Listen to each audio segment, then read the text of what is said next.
Bonjour à toutes et à tous et bienvenue dans cette nouvelle vidéo sur le thème de l'immobilier. Aujourd'hui, nous allons parler du timing pour acheter un nouvel appartement lorsque vous êtes déjà propriétaire. C'est une question qui revient très souvent. Lorsque vous êtes déjà propriétaire, vous me demandez est-ce qu'il vaut mieux que je vende d'abord, quitte à partir en location, ou est-ce qu'il vaut mieux attendre que je trouve mon appartement pour mettre le mien en vente? Eh bien, c'est ce que je vais développer dans cette vidéo avec plusieurs cas de figure. Et puis à chaque fois, je vais vous expliquer les avantages et les inconvénients de chaque solution. La première solution, c'est de vendre en premier. C'est-à-dire que vous vendez et vous partez en location. Eh bien là, les trois, gros atouts, c'est que d'une part, vous allez avoir une meilleure maîtrise de votre budget, vu que comme vous avez déjà vendu, vous savez exactement combien vous l'avez vendu, sous quel timing, si vous êtes sous compromis, et puis au final, vous allez pouvoir rembourser par anticipation votre emprunt, vous serez libre de dette, et puis vous aurez récupéré toute une partie des fonds qui vous servira d'apport pour votre prochain bien et qui sera sur un livret d'épargne en attendant. Donc vous aurez une bien meilleure maîtrise de votre budget. Et deuxième aspect, c'est que vous allez, en termes de tranquillité d'esprit, y gagner, vu qu'il n'y aura pas de stress sur le montant de la revente de votre bien, ni sur le timing, et encore une fois, vous aurez remboursé votre crédit. Donc, effectivement, il y a une tranquillité d'esprit que vous aurez. Et le troisième aspect, c'est le dossier d'emprunt bancaire lorsque vous allez acheter votre nouveau bien. Étant donné que vous avez déjà vendu et que vous n'avez plus de crédit, vous avez un dossier qui est beaucoup plus simple, beaucoup moins risqué, et donc vous allez avoir un emprunt simple, si je puis dire, pas de prêt-relais, et puis vous aurez votre apport qui pourra, ça se trouve, être conséquent en fonction du montant de votre vente, déjà disponible sur l'épargne. Et tout ça, ça va être des éléments très positifs pour l'obtention de votre crédit. Et puis d'ici là que vous avez une lettre d'accord de principe d'un banquier, lorsque vous allez faire votre offre, ça sera un dossier qui sera extrêmement simple à défendre et avec de gros atouts. Alors, le revers de la médaille, c'est que d'une part en termes de logistique, ça demande de faire 2 déménagements, c'est-à-dire une fois quand vous quittez votre bien pour partir en location et de redéménager la fois d'après lorsque vous achetez votre nouvel appartement. Donc en termes de logistique, il faut du temps, de l'argent, de l'énergie. Et en fonction de chaque famille, chacun a sa vision des choses là-dessus. Donc ça, je vous laisse libre de voir un petit peu comment vous abordez la chose. Mais en tout cas, cet aspect logistique de devoir déménager 2 fois n'est pas négligeable. Donc c'est propre à chacun. Voyez si vous en sentez capable. Et puis il y a également le coût de la location à prendre en compte, puisque lorsqu'on fait un prêt-relais, qu'on est encore propriétaire, on amortit son bien, on amortit du capital. Alors que quand on part en location, on paye à fonds perdu. Donc en fonction de la durée pendant laquelle on va rester en location avant de trouver le nouveau bien, tout ce qu'on va payer en location qui va être encore une fois à fonds perdu, il faut le prendre en considération d'une part dans votre trésorerie et d'autre part ça aura un impact peut-être non négligeable sur votre budget. Donc encore une fois, si vous partez qu'un court laps de temps en location, vous maîtrisez votre budget. Si ça s'éternise, au final, faites le calcul de voir si le jeu en vaut la chandelle. Alors maintenant, il y a un deuxième cas de figure, c'est plutôt un cas de figure 1 bis, si je puis dire, puisque c'est toujours dans la perspective de vendre avant d'acheter, mais de faire une vente longue. Alors, une vente longue, attention, c'est à faire avec parcimonie, parce que ça peut être à double tranchant. Je vais vous expliquer le principe. Une vente normale, vous faites votre vente, vous signez votre compromis et en règle générale, vous avez 90 jours entre le compromis et l'acte authentique. Une vente longue, c'est qu'on va dire à l'acquéreur, au lieu d'être une vente classique sous 3 mois, ça va être une vente à 6 mois. Alors déjà, en faisant ça, l'acquéreur en face, peut-être que ça ne va pas l'arranger, que ça va peser dans la négociation. C'est pour ça que je veux dire, c'est du cas par cas et c'est à faire avec parcimonie.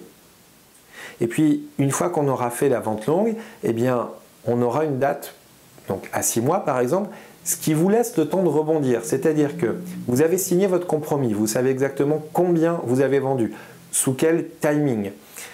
Après, il faut, de mon avis, attendre un petit peu, attendre que le délai de rétractation après la signature du compromis soit passé, et puis aussi attendre que l'emprunt bancaire de votre acquéreur soit validé pour être sûr que votre dossier de vente aille jusqu'au bout, pour pouvoir faire une offre pour un achat. Et auquel cas, si dans le délai imparti, vous avez réussi à faire votre offre et que vous avez vos acquéreurs qui ont déjà eu leur offre de prêt, donc votre condition suspensive est levée, eh bien vous n'aurez pas à faire de prêt relais, vous avez une maîtrise de votre budget. Après, il faut juste arriver à faire la vente, enfin les deux ventes du coup le même jour. Donc voilà, s'organiser en termes de logistique pour le déménagement. Donc ça peut très bien se passer et puis vous permettre de ne pas passer par l'étape du prêt relais. Néanmoins, attention, puisque voilà, vous êtes tributaire de vos acquéreurs, vous avez un timing et il faut juste savoir que si vos acquéreurs, pour X raisons, ne vont pas au bout, ça pourra complètement remettre en cause, vous, votre plot de financement pour votre achat. Ou alors, si vous n'avez pas trouvé en temps et en heure, eh bien, vous devrez respecter le délai que vous avez mis au départ pour la vente du vôtre et donc vous passerez par la case location que vous vouliez éviter au départ. Donc voilà, la vente longue, ça peut être une solution. Il faut que l'on en parle de toute façon au moment où on va mettre en place votre stratégie de vente et votre rétro-planning, si je puis dire. Donc il faut en parler en détail. Ça existe, c'est possible, néanmoins, ce n'est pas sûr à 100%. Donc il faut bien avoir en tête tous les tenants et les aboutissants avant de partir sur cette formule. Ensuite, il y a l'autre possibilité, c'est-à-dire on reste propriétaire et on achète d'abord. Alors là, clairement, pourquoi on fait ça? Eh bien, c'est pour avoir du confort logistique. C'est-à-dire qu'on reste propriétaire, on ne fait pas deux déménagements, on ne s'embête pas à aller dans un autre bien en transition et de payer des frais de location. On attend d'avoir trouvé le bien avant de mettre en vente le sien. Et donc là, l'impact que ça aura, c'est que vous serez obligé de monter un pré-relais. Et donc dans la vidéo du pré-relais, je vais en parler beaucoup plus en détail. Donc je vous invite à aller voir mon autre vidéo sur ma chaîne YouTube sur le pré-relais. Vous allez devoir monter un pré-relais et donc ça aura un impact sur votre montage financier et peut-être sur votre pouvoir d'achat. Donc tout ça, ce sont des éléments qu'il faut absolument aborder en amont avec un banquier ou un courtier pour connaître votre pouvoir d'achat et le budget qui vous est accordé par la banque avant de commencer vos recherches et de faire des propositions. Et au niveau du dossier de financement, je vous disais tout à l'heure que lorsqu'on avait déjà vendu, qu'on était parti en location, on avait un dossier beaucoup plus simple puisqu'on avait juste un crédit simple avec un apport qui est déjà disponible en épargne. Alors effectivement, lorsque vous achetez et que vous mettez en vente par la suite, comme vous passez par le pré-relais, vous avez un dossier qui va être plus complexe, peut-être un peu plus risqué, puisque vous avez un encours qui va être plus important avec le cumul des différents prêts, et donc ça sera peut-être plus difficile à obtenir l'offre de prêt. Bon, tout ça, il faut absolument que vous l'ayez validé en amont, donc je vous invite à aller voir mon autre vidéo, encore une fois, où j'en parle plus en détail. Mais si vous avez été validé en amont, moi, ça me permettra de rassurer le vendeur. Mais si vous ne l'avez pas du tout validé et que vous ne vous êtes jamais intéressé au montage du pré-relais, à votre capacité d'achat, eh bien, le vendeur, effectivement, peut être un petit peu réticent quand je lui présentais votre offre. Donc voilà, c'est un dossier qui va être plus complexe. Mais encore une fois, si on l'a bien préparé en amont, eh bien, je pourrais rassurer le vendeur. Et puis après, en termes de stress, ce qu'il faut vous dire, c'est que vous allez mettre en vente après avoir acheté et vous ne pouvez pas maîtriser le montant exact de votre revente et le timing. Puisque même si vous aurez des estimations des différentes agences, eh bien, comme je le dis toujours, ce n'est pas une science exacte. Et le piège dans lequel il ne faut pas tomber, c'est de mettre un prix de vente en fonction de ce qu'il vous faut pour acheter le nouvel appartement. Non, il faudra bien se plier à la réalité du marché. Donc il ne faut pas être trop gourmand dans son nouvel achat en se disant dans ces cas-là, le mien, j'ai qu'à le vendre, je caricature, hein, 10% de plus que ce qu'il vaut, comme ça je retombe sur mes pieds. Ben non, ça vous ne le maîtrisez pas. Donc, encore une fois, vous pouvez passer par une période de stress par rapport au montant de votre revente et au timing. C'est pour ça que dans la mise en place d'un pré-relais, il faut toujours se mettre une marge de manœuvre, et même vous, psychologiquement, mettez-vous une marge de négociation, un filet de sécurité, et ne visez pas trop haut. Mais voilà, ça c'est quelque chose qu'on définira ensemble le jour où le cas se présente. Et puis, donc là, moi je vais vous donner une idée reçue que j'ai tout le temps, c'est que lorsque les personnes veulent acheter et que je leur demande s'ils sont déjà propriétaires, s'ils ont validé un pré-relais, eh bien on me dit souvent « j'en ai pas besoin, le mien je vais le vendre tout de suite derrière ». Alors déjà, comme je vous l'ai expliqué, ce n'est pas une science exacte, on ne peut pas savoir exactement à quel prix et dans quel délai on va vendre le bien, mais surtout d'un point de vue logistique, j'ai juste envie que vous compreniez quelque chose, et c'est très simple. Si vous achetez et que le délai c'est un délai normal, c'est-à-dire que c'est un délai de 3 mois entre le compromis et l'acte authentique, bien si le vôtre je le mets en vente juste après, je ne pourrais en aucun cas faire l'acte authentique de la vente du vôtre avant l'acte authentique de votre acquisition, vu que ça aurait été fait après et que ce délai est incompressible. Donc vu que c'est un jeu de chaises musicales, si vous signez votre compromis d'achat avant de mettre en vente, vous ne pourrez pas signer votre acte authentique de vente avant. Donc voilà, tout ça pour vous expliquer que oui, il faudra passer par un pré-relais, sauf dans un autre cas de figure, c'est que je vous parlais de vente longue tout à l'heure. Bon, imaginons que vous êtes acquéreur et que votre vendeur vous fasse une vente longue, c'est-à-dire qu'il vous vende le bien mais que dans un délai de 6 mois. Là, effectivement, on peut partir sur la formule que j'expliquais avant, c'est-à-dire vous mettez en vente tout de suite le vôtre dès que vous avez signé votre compromis, et si vous trouvez un acquéreur rapidement et que vous arrivez à faire concorder les dates, bien entendu, vous pourrez faire ce jeu de chaises musicales qui vous permettra de ne pas avoir à utiliser le pré-relais. Il faudra le monter en roue de sécurité, ça j'en parle dans mon autre vidéo, mais vous pourrez peut-être ne pas l'utiliser. Et puis après, pour finir sur l'achat et la vente en même temps, encore une fois, c'est possible, mais en termes de logistique, eh bien, en tant que vendeur, vous allez devoir libérer votre bien. Il sera vide, donc vos meubles, vous les mettez chez le déménageur, dans un garde-meuble, etc. Votre bien, il est vidé pour pouvoir le vendre. Et puis, si vous faites la vente et l'achat la même journée, ben, ce qui est logique, c'est qu'il faut vendre d'abord, acheter après. Donc la veille, l'appartement doit être vidé, vous allez chez le notaire, vous faites vos 2 signatures, et une fois que vous êtes propriétaire, que vous avez les clés, vous pouvez enfin aller mettre vos meubles. Donc voilà, vous voyez que c'est au niveau du déménagement, c'est très sport. Ou alors, il faut avoir une solution transition, par exemple, d'aller mettre ses meubles chez quelqu'un de la famille en attendant. Mais voilà, ça peut être extrêmement sport, croyez-en mon expérience. Mais c'est surtout que là, on va accumuler les risques.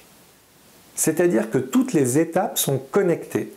Donc il suffit qu'il y ait un maillon de la chaîne qui soit défaillant à un moment donné et ça devient vite très compliqué. C'est-à-dire que imaginez que vous achetez et vous vendez le même jour. Donc vous êtes 3 interlocuteurs différents. Vous avez le vendeur, vous avez vous, puis vous avez vos acquéreurs. D'ici là que vos vendeurs ou vos acquéreurs fassent le même jeu de chaises musicales, je vous laisse imaginer ce que ça donne. Mais déjà là, on a 3 parties différentes, avec 3 notaires différents. Alors, si on arrive à tous savoir les prêts en temps et en heure et à tous se mettre d'accord sur la date pour la signature notaire et que tout est respecté, très bien.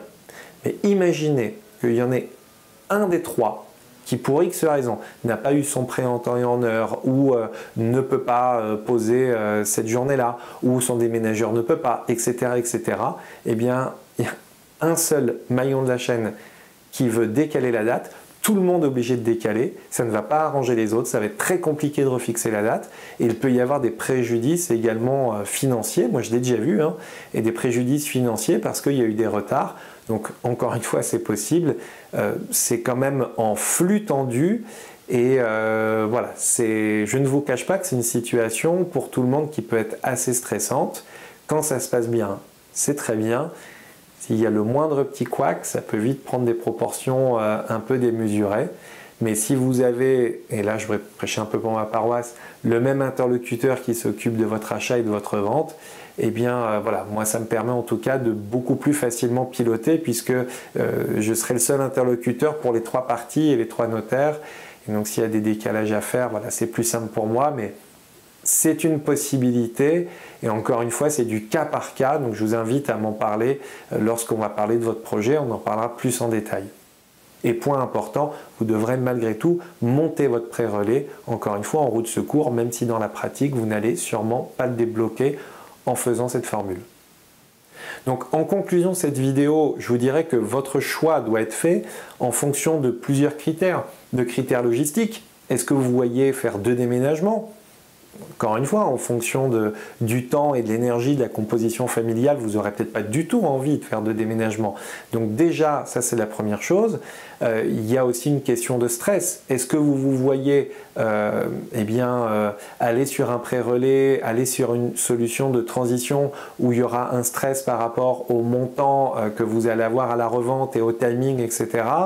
Moi, je suis là pour vous accompagner dans toutes ces démarches, mais voilà, ça peut être une source de stress. Donc, à vous de décider comment vous allez faire toutes vos démarches, dans quel ordre, en fonction de tous ces critères. Et puis, il y a aussi la maîtrise du budget, comme je le disais. Dans un des 2 cas de figure, on a une maîtrise totale. Dans l'autre, voilà, il y a plus de facteurs inconnus.